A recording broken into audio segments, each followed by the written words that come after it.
Hello दोस्तों, कैसे आप सब दोस्तों। उम्मीद है आप लोग सभी सही होंगे, सेफ होंगे। दोस्तों आज की जो न्यूज है मैं आपको बता देता हूं। 2 घंटे पहले बताया था कि बीएड ने एसएलपी लगा दी है बिन मायामल केस के विरुद्ध। बिन मायामल केस क्या है मैं आपको समझा देता हूं।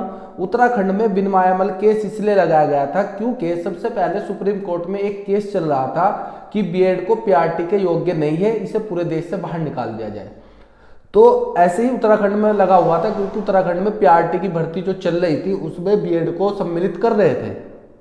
यहाँ पे बिन मायामल केस इसीलिए लगाया था कि बीएड को पीआरटी भर्ती में, प्राथमिक भर्ती में शामिल ना किया जाए।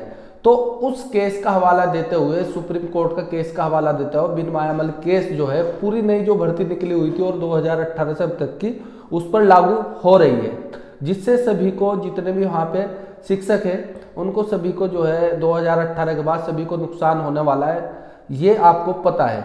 बिन मायामल केस, तो बिन मायामल केस को उत्तराखंड से ही इस केस को क्या किया है, चैलेंज का मतलब ये है कि पूरे देश में इसका प्रभाव पड़ता है।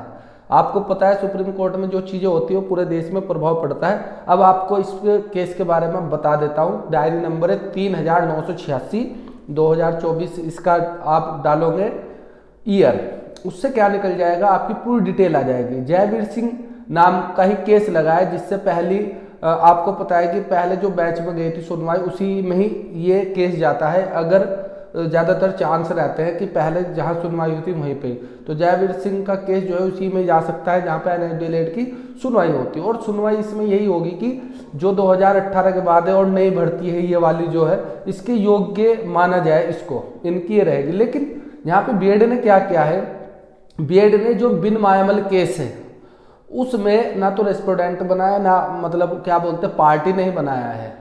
किसको, बिन मायामल केस को, जिसके विरुद्ध चैलेंज करने जा रहे थे सरकार के साथ मिलके, यानी कि सरकार के साथ उन्होंने वो करके वहां पे गए सुप्रीम कोर्ट में जा करके वो क्या लेना चाह रहे थे, अपना जजमेंट ला रहे थे जिससे हम भर्ती में शामिल हो जाए। यहाँ पे इनका मकसद यही हो सकता है क्योंकि बिन मायामल केस में इन्होंने उनको क्या नहीं बनाया, विरोधी जो होता है यानी कि रेस्पोंडेंट यानी कि पार्टी नहीं बनाया जिस केस को चैलेंज कर रहे थे।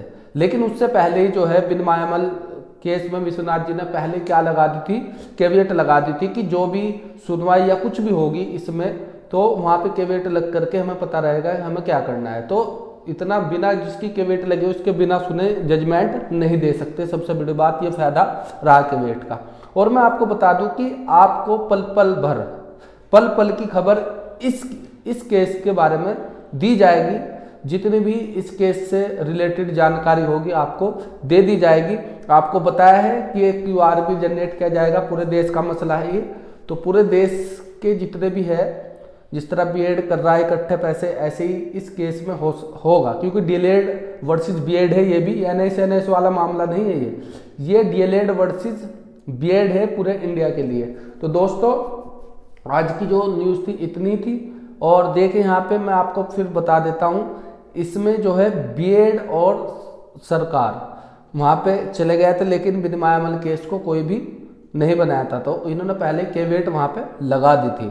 ये केस ऐसा है कि इसमें भर्ती में शामिल नहीं होंगे बीएड वाले अगर वहाँ से भी सुप्रीम कोर्ट से भी दोबारा फिर आ जाते। लेकिन पहले ही हाई कोर्ट ने ऑर्डर दिया था कि हम सुप्रीम कोर्ट के अकॉर्डिंग चलेंगे। सुप्रीम कोर्ट ने जो ऑर्डर दिया था अवधेश शर्मा वाला और दूसरा बिन मायामल वाला, ये दोनों में यही लिखा था कि भाई सुप्रीम कोर्ट का ऑर्डर है, आपको ना लिया जाए, आप पर सुनवाई हम करेंगे नहीं जब आपको लिया नहीं जा रहा। तो वहाँ पे ये सोच रहे हैं कि इसे चैलेंज करके हम भर्ती में शामिल हो जाए आने वाली में भी, लेकिन ऐसा नामुमकिन लग रहा है क्योंकि कई रिटे पहले भी निरस्त हो चुकी है। तो दोस्तों वीडियो अच्छी लगे लाइक करें, कमेंट करें, शेयर करें। धन्यवाद।